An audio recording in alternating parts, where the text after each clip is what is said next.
नमस्ते। Midwest magic cleaning में आपका स्वागत है। इस सप्ताह हम एक अत्यधिक जमा किए गए घर के तीसरे सप्ताह की सफाई शुरू कर रहे हैं। हम इस स्थान को मुफ्त में साफ कर रहे हैं। अब तक हमने मुख्य मंजिल और गैरेज की सफाई की है और असल में यह पूरे घर के सबसे बुरे हिस्सों में से एक है। यह नीचे की मंजिल है। आप इन आरंभिक चित्रों से बता सकते हैं कि यह जगह काफी बर्बाद है। इस वीडियो में सिर्फ कचरा हटाने के बजाय आप असल में सफाई देखेंगे। जगह बहुत ही गंदी, बहुत ही बुरी है और जब आप शावर देखेंगे तो आपका दिमाग चकरा जाएगा। आपका दिमाग आपके सिर से बाहर निकल जाएगा बेटा। आप वहां बैठकर सोचेंगे, मैं निश्चित रूप से खुश हूं कि मेरे पास एक दिमाग है। और फिर जब आप वह शावर देखेंगे तो वह पूंछ की तरह होगा और फिर आपका दिमाग बस आपके कान से बाहर निकल जाएगा। आप मूल रूप से फेरल ट्रेड वाइफ की बेथ की तरह समाप्त हो जाएंगे। पहला कमरा जो आपको दिखेगा वह एक बेडरूम है, जिसे मुझे लगता है कि असल में प्रारंभ में एक पारिवारिक कक्ष की तरह था। लेकिन इस घर में जैसे 3 पारिवारिक कमरे हैं। घर बहुत विशाल है। यदि आप इस जगह की बैक स्टोरी सुनना चाहते हैं तो पहले 2 वीडियो इसे समझाते हैं। मैं यहां इसे फिर से नहीं दूंगा, लेकिन बस जान लीजिए कि अब यहां कोई नहीं रहता। यह वह स्थिति है जिसमें उन्होंने घर छोड़ा जब वे बाहर चले गए। तो जैसे ही हम असल सफाई में कूदें, हमारे पास 1 टन कचरा इकट्ठा करने के लिए है। इस वीडियो के अंत तक हमने गैरेज, ऊपर की मंजिल और फिर इस मंजिल से लगभग 640 यार्ड डंपस्टर कचरा हटा लिया है। और हमारे पास इस सप्ताह के बाद यहां करने के लिए 2 और कमरे हैं। जब तक हम खत्म करेंगे हम कुल 10-40 यार्ड डंपस्टर से गुजरेंगे, क्योंकि यहां कोई नहीं रहता और क्योंकि इस जगह में असल मूल्य की कोई चीज नहीं है। हम सब कुछ फेंक रहे हैं सिवाय बेडरूम सूट के। प्यारा प्यारा बेडरूम सूट। यहाँ एक बेड फ्रेम, 2 ड्रेसर, 1 आर्मोयर और 2 नाइट स्टैंड हैं जो सब मैच करते हैं और वे बहुत बहुत अच्छी गुणवत्ता के हैं। इसलिए हम उन्हें पॉलिश करेंगे और उन्हें नया जैसा बना देंगे, क्योंकि इस समय वे पूरी तरह नष्ट दिखते हैं। यहां तक कि जेसन ने सोचा, मुझे नहीं लगा कि उन चीजों को तब तक बचाया जा सकेगा जब तक कि तुमने उन्हें साफ नहीं किया। तो हम इसे थोड़ी देर बाद देखेंगे।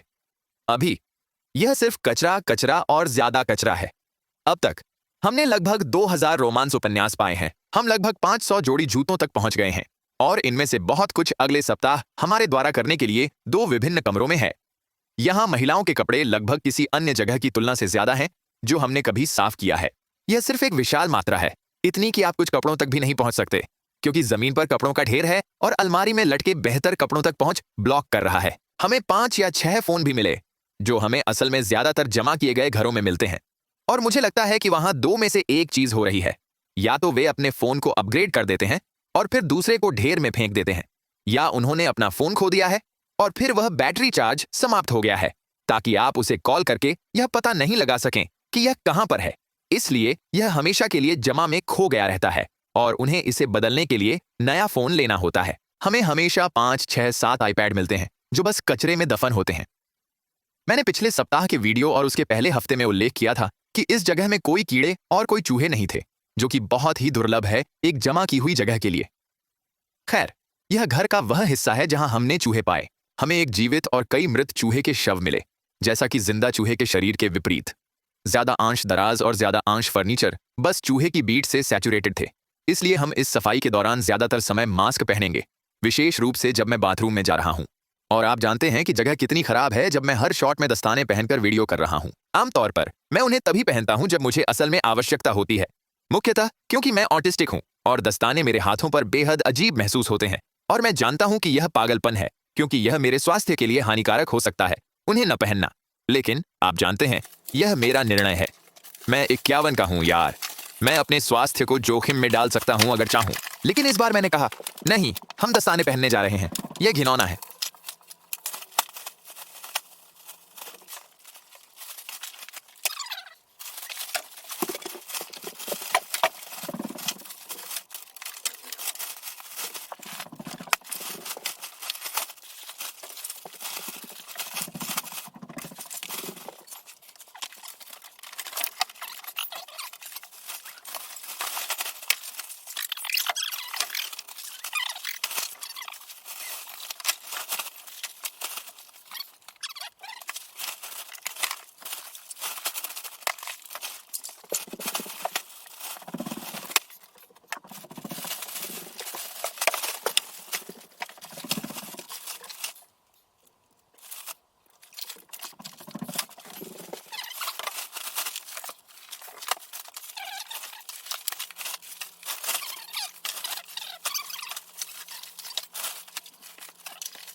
आप जानते हैं कि छोटे कचरा बिन जो आप पर्सनल उपयोग के लिए अपने घर के लिए उपयोग करते हैं, जिसे आप किनारे तक ले जाते हैं, हमने संभवतः उनमें से 5 को सिर्फ रैंडम मेकअप से भर दिया और चारों ओर बहुत सारी कैंडी थी। मुझे लगता है कि मैंने 40 गैलन कचरे के थैलों में से 4 कैंडी भर दिए और फिर मुझे कुछ समय भी बिताना पड़ा कुछ गुड़ियाओं की कीमत देखने में, क्योंकि वहां एक विशाल गुड़िया कलेक्शन था। मैंने गिनती खो दी। आमतौर पर मैं इस बात का अनुमान रखने में सक्षम होता हूं कि मैं कितनी चीजें फेंक रहा हूं बस इस पर कि वे कितनी जगह लेती हैं उनके आकार की तुलना में। तो जब तक हम नीचे उतरे हमने शायद 500 गुड़िया और स्टफ्ड एनिमल्स फेंक दिए थे। हमने शायद उतनी ही संख्या में, अगर नहीं तो उससे भी ज्यादा, नीचे की ओर फेंक दिया था। इसलिए कुछ ऐसी थीं जो वाकई पुरानी थीं, जिनके बारे में मैं सोच रहा था, अरे मुझे नहीं पता अगर ये कुछ मोल की है या नहीं, इसलिए मैं उन्हें देखता और पता चलता कि यह $20 की कीमत की है तो उसे कचरे में डाल दिया। हमें बहुत सारे गहने भी मिले, लेकिन नहीं एक भी टुकड़ा गहनों में कोई असली कीमती धातु नहीं था। मैं उन्हें पोशाक गहने भी नहीं कह सकता। वे ज्यादा डाइम स्टोर गहने की तरह थे, जैसे आप वॉलमार्ट से $3 में या किसी गैराज बिक्री पर 50 सेंट में खरीदते हैं। उनके पास VHS टेप और DVD का एक विशाल कलेक्शन था। और बात यह है, और यह अजीब है, मैंने इसे पहले इस तरह के घर में कभी नहीं देखा। वहां असल में एक DVD भी नहीं थी जिसे रखने योग्य था। मेरा मतलब है, मैं उन्हें वैसे भी नहीं रखूंगा क्योंकि मेरे पास एक DVD प्लेयर नहीं है और नेटफ्लिक्स भी मौजूद है। लेकिन यह सब बी मूवीज जैसे strike force commando, the I of the sniper थीं, जैसे कि ये पूरी की पूरी B-रेटेड एक्शन फिल्में जो DVD पर सीधे रिलीज हुई। उनमें से बहुत सी थीं। कुछ में एक क्षमता थी, जैसे कि सुपरनैचुरल का सीजन 11 था, लेकिन कोई और सुपरनैचुरल DVD नहीं थी, इसलिए आप सेट भी नहीं प्राप्त कर सकते थे। लेकिन यह मुख्य रूप से इन सब फेंकने योग्य वीडियो से भरा था जिन्हें कोई नहीं चाहता था, उस पॉइंट तक जहां मैंने सोचा कि शायद वे ब्लॉकबस्टर या फैमिली वीडियो गए थे और बस वे सभी शेष वीडियो खरीद लिए जो कोई और नहीं चाहता था। लोगों ने कहा, हाँ मैं तुम्हें $50 दूंगा अगर तुम मेरे स्टोर से इन्हें बाहर निकालो। हालांकि मैं यह स्वीकार करूंगा कि उनके पास हैप्पी गिलमोर की एक कॉपी थी, इसलिए वह वहां था, लेकिन बाकी सब सिर्फ कचरा था। बड़ा फैन नहीं, बिल्कुल भी बड़ा फैन नहीं।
पहले वीडियो में मुझे कुछ लोग मिले थे जो नाराज नहीं हुए थे, बल्कि थोड़े परेशान थे कि मैंने उन लैंपों को फेंक दिया जो टिफनी लैंपों की तरह दिखते थे। और यह ऐसा था, नहीं, मैं अच्छे सामान को खराब से पहचानने में बहुत अच्छा हूं, और इस घर में कोई टिफनी लैंप नहीं था। इस घर में कोई असल मूल्य की वस्तु नहीं थी। जो लैंप मैंने फेंके वे नकली सना हुआ कांच के थे जो ज्यादा प्लास्टिक की तरह थे, बजाय इसके कि कांच के, और वे होम शॉपिंग नेटवर्क के माध्यम से खरीदे गए थे। उनके पास वो ओरिजिनल बॉक्स थे जिनमें वे आए थे, और ये होम शॉपिंग नेटवर्क के सस्ते लैंप थे। या मैं ऐसी बातें सुनता हूं जैसे, ओह भगवान, मुझे विश्वास नहीं हो रहा कि तुमने वह टेबल फेंक दी। वह 1930 या 1940 की है और यह इस निर्माता की है, और यह ऐसा था। नहीं, मैं उन सभी चीजों को देखता हूं। दोस्त, ये एक मिनार्स रिप्रोडक्शन टेबल थी। ये जैसे 2004 में बनी थी। ये एक पुरानी टेबल की तरह दिखने के लिए बनी थी, लेकिन ये एक पुरानी टेबल नहीं थी। मैं आपको ये बता सकता हूं। अगर आप कभी ये वीडियो देख रहे हैं, विशेष रूप से मैं और कतरीना, क्लीन विद बारबी, और आप उन चीजों के बारे में ऑब्सेस्ड हो जाते हैं जो हम फेंक रहे हैं, तो आप वीडियो के पूरे उद्देश्य को ही भूल रहे हैं। जैसे इन लोगों ने अपने आप को इतने बुरे स्थिति में डाल लिया है कि इसका सेविंग पॉइंट ये नहीं है कि उनके पास जो सामान है उससे पैसा कमाने की कोशिश करना, क्योंकि उनके पास जो सामान है वह चूहे के पूप पी से ढका है। ये काले फफूंदी और जंग से ढका है। चीजें यहां वहां से टूटी हुई हैं। यह ऐसा स्थान नहीं है जिसे हम साफ कर सकते हैं, जहां हम कुछ वस्तुओं को ले सकते हैं और चुन सकते हैं कि कौन कौन सी रह सकती है और कौन कौन सी नहीं, और वस्तुओं को सावधानी पूर्वक छांट सकते हैं और फिर बिक्री की स्थापना कर सकते हैं और फिर भुगतान किए गए ग्राहकों को ढूंढ सकते हैं और उठाने और छोड़ने की व्यवस्था कर सकते हैं। यह एक मामला है जहां घर इतने खराब हैं कि चीजें बस बाहर फेंकनी ही पड़ रहती हैं। इन परिस्थितियों की दुर्भाग्यपूर्ण सच्चाई यह है कि सामान फेंकने वाला व्यक्ति समस्या नहीं है। समस्या यह थी कि जिस व्यक्ति के पास शुरुआत में ही जमा करने की बीमारी थी, उसने खुद को अपने ही घर से बाहर निकाल दिया, क्योंकि वह उस बीमारी को नियंत्रित नहीं कर पा रहे थे। उन्होंने थेरेपी नहीं करवाई, उन्होंने मदद नहीं मांगी। जब उनका सामान हटाया जा रहा था तो वे लड़ाई या भागने की स्थिति में थे। यह एक मानसिक स्थिति है। यह एक न्यूरोसाइकोलॉजिकल स्थिति है। कभी कभी आप हमें उन चीजों को फेंकते हुए देखेंगे जिनकी असल में मूल्य होता है, और दुर्भाग्यवश यही इस डिसऑर्डर का अंतिम परिणाम है। हमारे पास इस सामान से छुटकारा पाने के लिए समय या साधन नहीं है, और इस मामले में हम गांव में हैं, इसलिए यह और भी ज्यादा कठिन हो जाता है।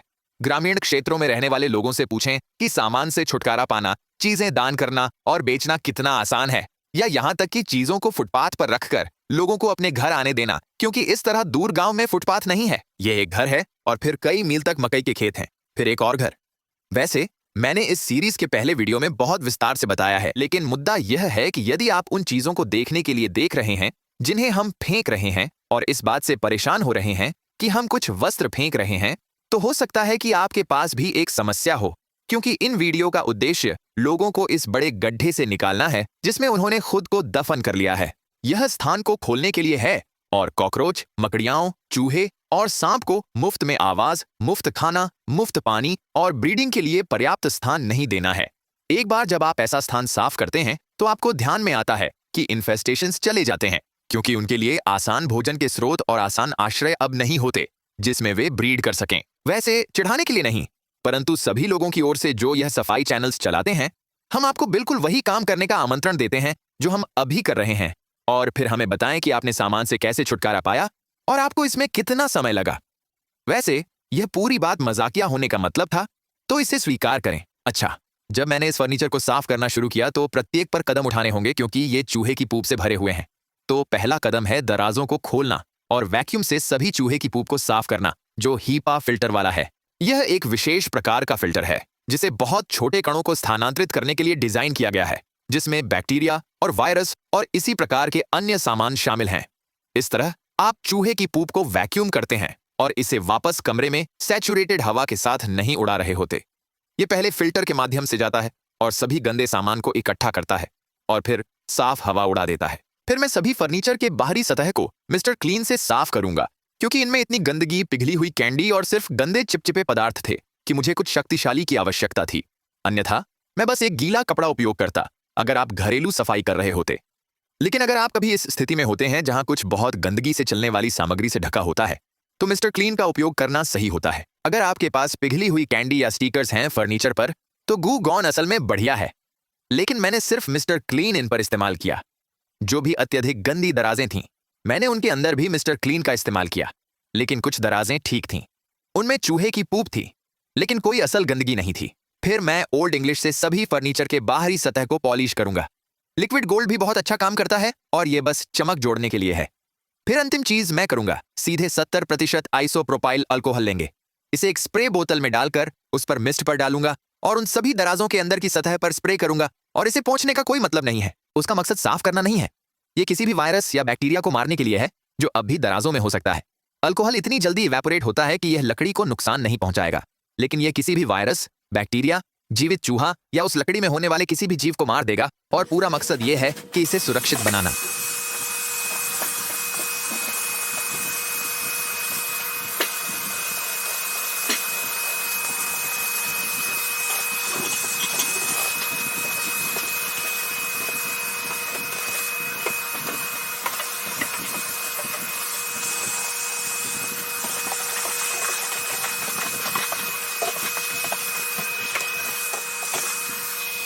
अब इस घर का ज्यादा हिस्सा असल में अच्छे आकार में है, लेकिन नीचे की छत और विशेष रूप से फर्श को बदलना होगा।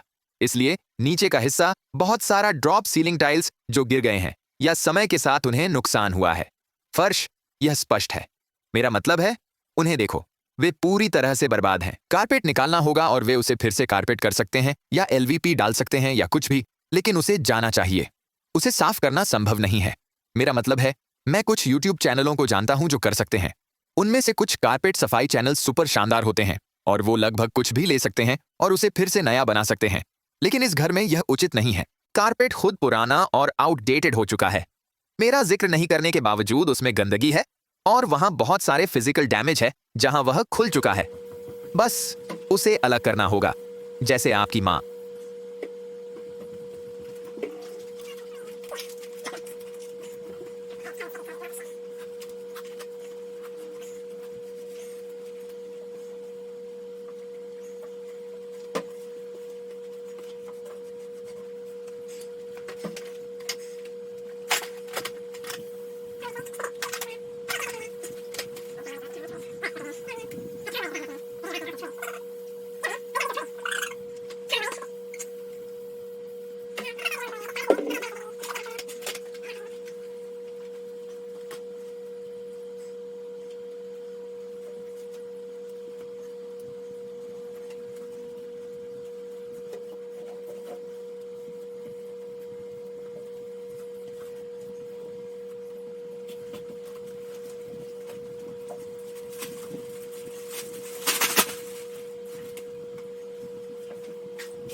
यह बताने के लिए कि यह असल में कितना बुरा था।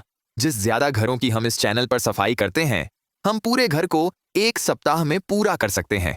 हम सोमवार को फिल्माना शुरू करते हैं, शुक्रवार तक समाप्त कर लेते हैं, शनिवार तक वीडियो अपलोड हो जाता है। हम फिलहाल सप्ताह 3 में हैं। हम इस आने वाले सोमवार को सप्ताह 4 शुरू करने के लिए तैयार हैं, और इस नीचे के हिस्से ने हमें 4 कमरों का काम 5 दिनों में किया। वह था फैमिली रूम, एक बाथरूम, एक बेडरूम और एक वॉक इन क्लोजेट। हमें यहाँ अभी भी 2 और कमरे करने हैं, एक बड़ा वॉक इन क्लोजेट और एक कार्यालय, और फिर हम एक बड़े गैराज पर शुरू करेंगे जो ट्रैक्टर जैसी चीजों के लिए है। अब तक जैसे भी नीचे का हिस्सा था, यह सबसे कठिन था, हालांकि गैराज बहुत ज्यादा भरा हुआ था। गैराज, अगर आपने पिछले हफ्ते का वह वीडियो नहीं देखा, उसमें कुछ भागों में 6 और आधे से 7 फुट तक कचरा था, लेकिन नीचे का हिस्सा सब कुछ बिखरा हुआ था और चीजें आपसी में लपटी हुई थीं और हर छोटे खंड के बीच घसीटे गए थीं। लेकिन जिस चीज ने इसे और भी कठिन बना दिया वह थी कि चूंकि यह नीचे का है, यह पहाड़ी के किनारे बना हुआ है और एक बाहर के रास्ते पर होता है, तो सारे सामान को डंपस्टर तक पहुंचाने के लिए पीछे के दरवाजे से बाहर जाना होगा और फिर एक पहाड़ी पर चढ़ना होगा। और वह डंपस्टर से पीछे के दरवाजे तक 50 से 100 फीट है और इस दौरान बारिश हो रही है। इसलिए पहाड़ी एक दलदल है, यह सब मिट्टी भरा है। और जानते हैं, 100 पाउंड के बैग को ऊपर लाना या पुस्तकों की डॉली को उठाना यह अत्यधिक कठिन होता है और यह फिजिकली थकाऊ है। इसलिए हमें एक काम करना था, जहां हम डंपस्टर तक कुछ यात्राएं लेते, फिर हमें 10 मिनट के लिए आराम करना होता था, इससे पहले कि हम फिर से इसमें कूद सकें, क्योंकि यह आपके पैरों और पीठ को बर्बाद कर देता है। जेसन और मुझे इस सामान को ले जाने में बहुत सावधानी बरतनी पड़ी, क्योंकि हम 2 ही काम कर रहे हैं सिवाय। एक समय था जब 2 आदमी आए और हमें एक काउच, एक लव सीट और एक गद्दे को उठाने में मदद की, लेकिन बाकी सब काम हमने खुद किया। और अगर हम घायल हो गए तो हम बस 1 या 2 हफ्तों के लिए काम से बाहर हो जाते हैं, जब तक कि हम ठीक न हो जाएं। सबसे निकटतम अस्पताल लगभग 15 से 20 मील दूर है, इसलिए हमें यह सोचने की जरूरत है कि हम इस सामान को डंपस्टर तक कैसे पहुंचा रहे हैं, ताकि हम गलती से एक पैर नहीं फोड़ें या हमारी पीठ एक वापस गीजर की तरह फट न जाए, क्योंकि एक बार जो आपकी पीठ गिर गई तो आपको एक नई पीठ के उत्पन्न होने तक इंतजार करना पड़ता है और यह एक बड़ी परेशानी होती है।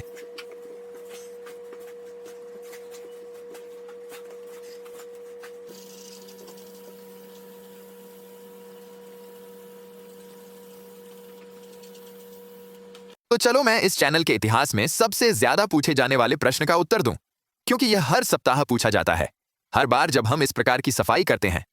और वह है, आप कैसे जानते हैं कि क्या फेंकना चाहिए और क्या रखना चाहिए? संक्षिप्त उत्तर है, बस कॉमन सेंस। लंबा उत्तर है, यह इस पर निर्भर करेगा कि हम क्या कर रहे हैं। अगर हम ऐसा घर कर रहे हैं जहां सब कुछ जा सकता है, तो मैं केवल वे चीजें रखूंगा जिनका वाकई में बड़ा मूल्य होगा और हम केवल इसे अनुभव से जानते हैं। इसलिए जब हम पुराने कलेक्टिबल्स से मिलते हैं, जो मैं यहां और विस्तार में जाऊंगा, लेकिन अगर उन पर कलेक्टिबल नहीं लिखा है तो वे शायद ज्यादा मूल्यवान होते हैं। पर जब हम असल में पुरानी चीजें पाते हैं, खासकर अगर वो अब भी बॉक्स में हैं, तो हम उनका मूल्य देखेंगे। हम बाजार मूल्य पर एक मार्केट वैल्यू प्राप्त करेंगे। तो हम हर आइटम के साथ ये नहीं करेंगे। अगर हम किसी कमरे में जाते हैं जो कलेक्टिबल्स वस्तुओं से भरा है, तो हम यह सुनिश्चित करने के लिए हर चीज को नहीं देखेंगे कि हम कोई मूल्यवान चीज नहीं फेंक रहे। अगर कोई व्यक्ति ऐसी स्थिति में है जहां उन्हें चीजें चखने की आवश्यकता है और उन्होंने हमें ऐसा करने की अनुमति दी है, तो नहीं, हम इवैल्यूएटर्स नहीं बनेंगे, हम अप्रेजर्स नहीं बनेंगे। हालांकि कुछ चीजें होती हैं जिन पर हम नजर बनाए रखते हैं। कोई भी पुरानी टेक्नोलॉजी, पुरानी सिलाई मशीनें, पुराने वीडियो गेम्स, प्राचीन वस्तुएं, पुरानी गुड़ियाएं, खेल, कॉमिक किताबें। कुछ चीजें ऐसी होती हैं जिन्हें आप अनुभव से जानते हैं और देखा है। टीवी शो जैसे कि antique road show and porn stars या जो भी पॉर्न शो आपने देखा हो, क्योंकि उनमें से लगभग 6 थे। आपको कुछ समय बाद यह मालूम हो जाता है कि कुछ चीजें मूल्यवान होंगी और कुछ नहीं।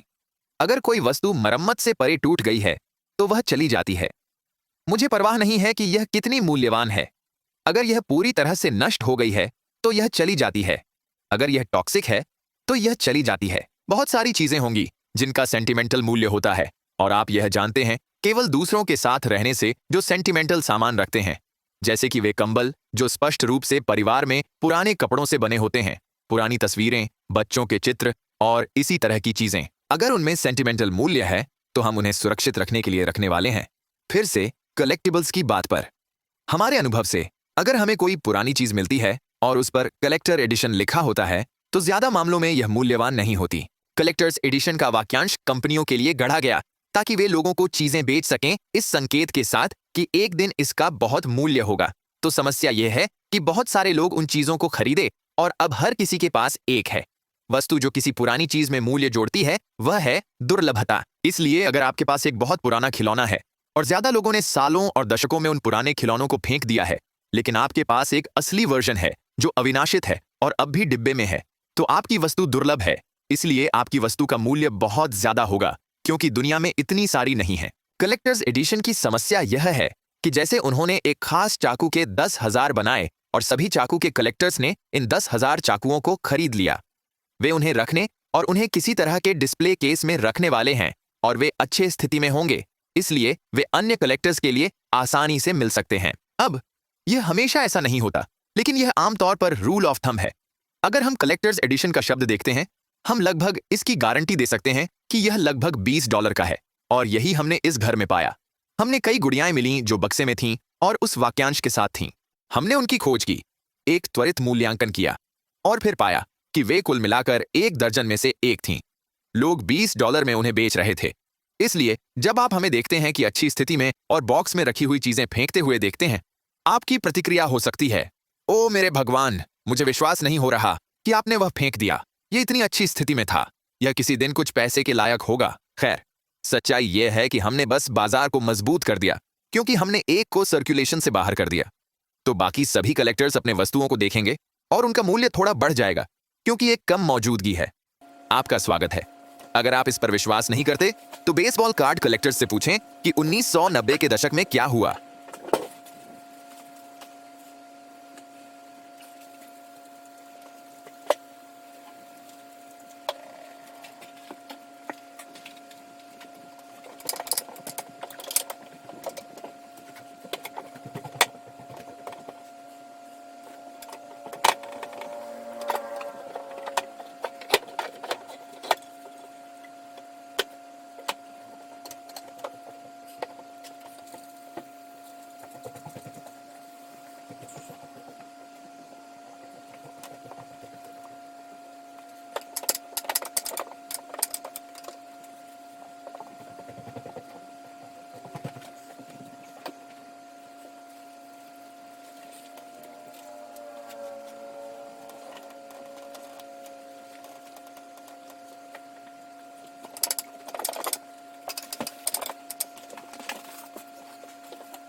अब अगले कमरे में चलते हैं, और यह थोड़ा क्रम के बाहर एडिट हुआ है, क्योंकि जिस तरह से हमें इस घर को साफ करना था वह यह था कि हर कमरे से कचरा एक बार में बाहर निकालें। फिर हम वापस आए फर्नीचर को साफ करने और फ्लोर को वैक्यूम और सैनिटाइज करने। हालांकि जब मैंने इसे वीडियो रूप में एडिट किया तो कमरे कंफ्यूज करने लगे, क्योंकि हर जगह इतनी बिखरी हुई गंदगी थी कि ऐसा लग रहा था जैसे हम एक ही कमरे को बार बार साफ कर रहे हों। इसलिए मैंने इसे अलग अलग कमरों में सेपरेट कर दिया, ताकि आप क्रम में प्रत्येक कार्य होते हुए देख सकें, न कि क्रोनोलॉजी में। मैं आमतौर पर इन वीडियो में एडिटिंग प्रोसेस के बारे में बात नहीं करता, क्योंकि यह थोड़ी बोरिंग होती है। लेकिन इस घर में यह महत्वपूर्ण है, क्योंकि यदि मैं चीजों को क्रोनोलॉजी में करता तो आप असल में 40 मिनट का कचरा निकालने का वीडियो देख रहे होते, इसके बाद 10 मिनट की असली सफाई। और ईमानदारी से कहूं तो यह सिर्फ बोरिंग होता। जब हम इस घर की पहली मूल यात्रा कर रहे थे, हमने इस कमरे पर एक नजर डाली और फर्श पर किताबों का एक विशाल ढेर गिरा हुआ था। फिर हमें पता चला कि कमरे के दूसरी तरफ दरवाजे के पीछे कुछ बक्से थे जिनमें कुछ किताबें थीं। इसलिए हम शुरू में मान रहे थे, यार इस कमरे का काम खराब लगेगा क्योंकि यहाँ इतनी सारी किताबें हैं, यह हमें हमेशा के लिए लगेगा, यह असल में भारी होगा। लेकिन हमें क्या पता था कि यह घर में मौजूद किताबों का केवल एक अंश था। कमरे के दूसरी ओर दरवाजे के पीछे कई बक्से थे, जहां इतने थे कि हमें उन्हें एक खाली कचरा डिब्बे में ढेर करना पड़ा, और उस कचरे के डिब्बे को डॉली की तरह इस्तेमाल करना पड़ा ताकि हम उन्हें नीचे से डंपर तक ले जा सकें। और इसमें कई यात्राएं लग गईं, लेकिन यह बाकी घर की तुलना में थोड़ी मात्रा थी।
हाँ, तुम्हें बाहर जाना चाहिए।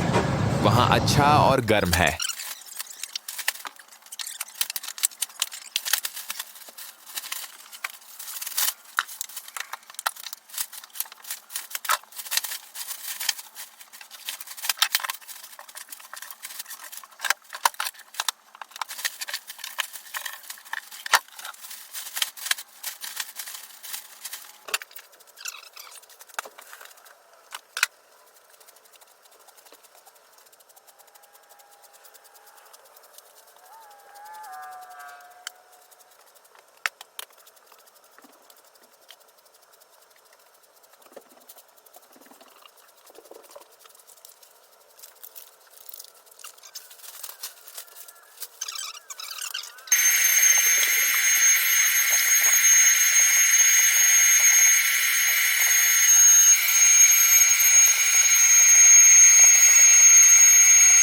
अब मैं यह किसी का मजाक उड़ाने के लिए नहीं कह रहा हूं। मैं यह केवल इसलिए कह रहा हूं क्योंकि यह कुछ है जिसका हम बार बार सामना करते हैं। इन घरों में से ज्यादातर में हम नई कसरत उपकरण पाते हैं। इसे खरीदा गया, इसे कुछ बार इस्तेमाल किया गया और फिर इसे एक कोने में धकेल दिया गया ताकि इसे हमेशा के लिए अनदेखा किया जा सके। और मैं उन्हें कभी व्यायाम उपकरण नहीं कहता, मैं हमेशा उन्हें अच्छे इरादे कहता हूं। कभी कभी मैं उन्हें आशावाद कहता हूं।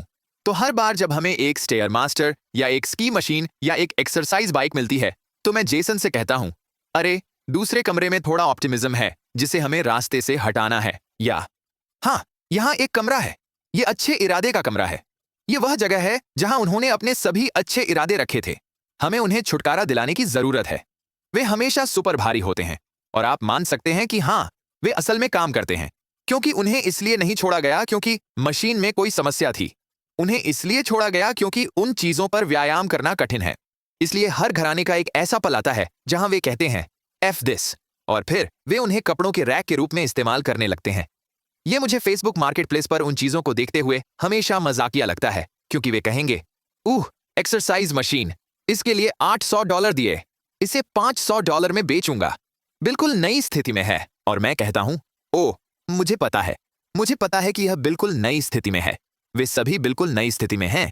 यही कारण है कि आप उस चीज को $50 से ज्यादा में नहीं बेच पाएंगे क्योंकि वे चीजें व्यायाम का कलेक्टर्स एडिशन का रूप हैं।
मेरे पास सफाई की दुनिया में एक दोस्त है जिसे क्लीनिंग फेरी शैरी कहा जाता है। ऐसा लगता है कि क्लीनिंग फेरी शैरी, जो कि राइम स्कीम के दृष्टिकोण से ज्यादा सेंसिबल है, लेकिन उसका नाम शैरी प्रोनाउंस होता है। मैंने उसे नाम नहीं दिया, उसने खुद को नाम नहीं दिया। उसका मजाक मत बनाओ। वह ठीक है, लेकिन वह बिल्कुल नफरत करती है जब भी लोग टॉयलेट क्लीनर का इस्तेमाल टॉयलेट के अलावा चीजों को साफ करने के लिए करते हैं। जब लोग इसका इस्तेमाल शावर साफ करने में करते हैं या सिंक या जो भी, और नियमित दैनिक घर की सफाई की बड़ी योजना में वह सही है। रोजाना की सामान्य सफाई के लिए इसका उपयोग करना एक अच्छा विचार नहीं है। हालांकि उसने कभी इतना खराब स्थिति में घर नहीं साफ किया है जितना मुझे पता है, एक होर्डर की स्थिति में।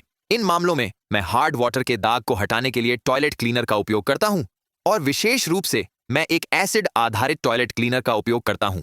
आप बता सकते हैं कि यह एसिड आधारित है अगर यह कहता है कि कैल्शियम और चूना जमा या हार्ड वाटर के दाग हटाता है। यह बाथरूम पूरी तरह से जंग से ढका हुआ है, और कुछ सबसे खराब हार्ड वाटर जमा मैं कभी देखा है, विशेष रूप से शावर में। इसलिए इस मामले में मैं जितना संभव हो सके हार्ड वाटर जमा को यहां से हटाऊंगा, और मैं केवल एक कार में रखने वाले आइस स्क्रैपर का उपयोग कर रहा हूं, ताकि जैसे विंडशील्ड को डिफ्रॉस्ट करें। बस उन छोटे प्लास्टिक डिफ्रॉस्टर चीजों में से एक, क्योंकि एक रेजर स्क्रैपर शावर में सामग्री पर काम नहीं करेगा। यह शावर को छील देगा। फिर एक बार जब मैंने मैकेनिकली जितना हो सके उसे हटा दिया, तब मैं पूरे चीज को एसिड आधारित टॉयलेट क्लीनर के साथ सैचुरेट करूंगा और इसे कम से कम 1 घंटे के लिए छोड़ दूंगा।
आमतौर पर इस पॉइंट पर वीडियो में मैं उन 4 चैनलों का उल्लेख करता हूं जिन्हें मैं असल में देखना पसंद करता हूं, क्योंकि हमारे सभी में यूट्यूब चैनलों का एक ही स्वाद लगता है। इस हफ्ते मैं सिर्फ एक ही जारी करना चाहता हूं, जो है ओरिकतरीना।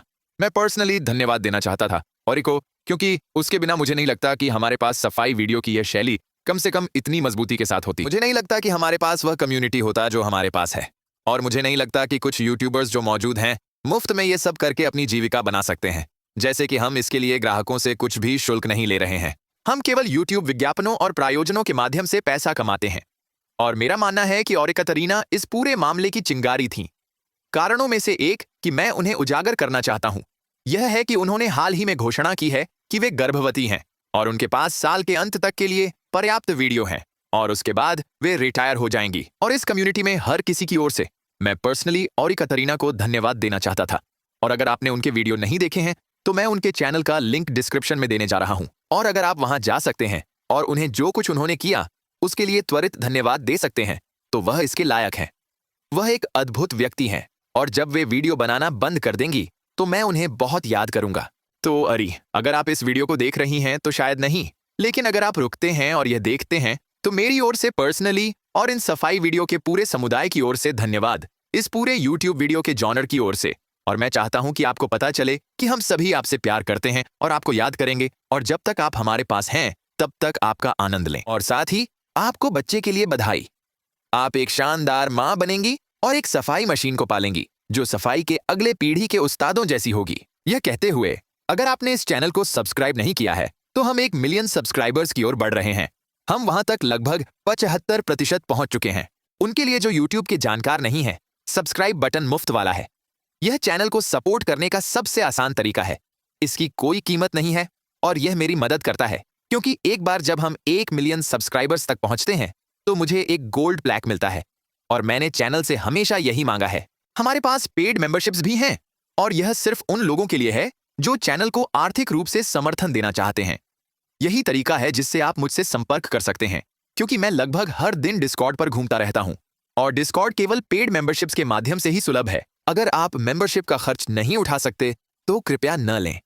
मैं चाहूंगा कि आपका पैसा अन्य महत्वपूर्ण चीजों पर खर्च हो बजाय इसके कि केवल हमारे साथ घूमने और डिस्कॉर्ड पर मजाक करने पर, जो हमारी बातचीत का लगभग आधा हिस्सा है। अगर 3/4 नहीं है तो उसे भूल जाइए। हम इस आने वाले सोमवार को इस घर पर वापस जा रहे हैं और हम यहाँ एक और हफ्ता, शायद 2 हफ्ते बिताएंगे, जहां हम 2 वॉक इन कोठरियों का काम करेंगे जो पूरी तरह बिखरी हुई हैं। एक ऑफिस बेडरूम जिसमें सैकड़ों और सैकड़ों और भी किताबें हैं, और फिर हम उस पुराने बड़े ट्रैक्टर खलिहान का काम करेंगे। इसके बाद यह घर पूरी तरह से समाप्त हो जाना चाहिए और हम अगले की ओर बढ़ेंगे। तो मेंबर्स, मैं आपसे अगले बुधवार को मिलूंगा। बाकी सबसे मैं आपसे अगले शनिवार को मिलूंगा। बाद में मिलते हैं।